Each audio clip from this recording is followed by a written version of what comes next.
हे लिंबुणीचं झाड आहे आणि या लिंबुणीच्या झाडावरती ह्या काही लिंबुण्या आल्यात. दाखवते मी तुम्हाला. या अशा लिंबुण्या बऱ्याच जणांनी हातामध्ये घेऊन लहानपणी मारल्या असतात एकमेकांना आणि या जोरात लागतात. आणि दुसरी गोष्ट काय माहिती आहे, लहानपणी ना याच्या लिंबुण्या आहेत ना, या अशा तोडायच्या आणि कानातले म्हणून आम्ही घालायचो हे. आणि दुसरी गोष्ट म्हणजे पिकले ना, त्या साईडला पिकलेत काही लिंबुण्या. दाखवते मी तुम्हाला. आणि याचे लिंबू आहेत ना मी चळवून दाखवते तुम्हाला. याचं ना आम्ही लहानपणी आमरस चपाती म्हणजे आमरस बनवायचं याचा लहानपणी भांडीकुंडी खेळताना. आणि इकडे या ठिकाणी बघा पपईचं झाड दाखवते मी तुम्हाला. छोटे छोटे पपई आले आणि ते पिकलेत, छान लागतात चवीला.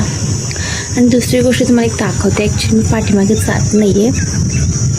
इकडे बघितलं हे येल्लो कलरच्या शेंगा आहेत या बघा खाली पडल्यात. याला आम्ही गोळा करायचो. कशासाठी माहिती आहे? चूल पेटवण्यासाठी. येड्या बाबळीच्या या शेंगा या आम्ही गोळा करायचो. बिनधास्त जायचो. हा ओढा आहे माझ्या घराच्या पाठीमागचा.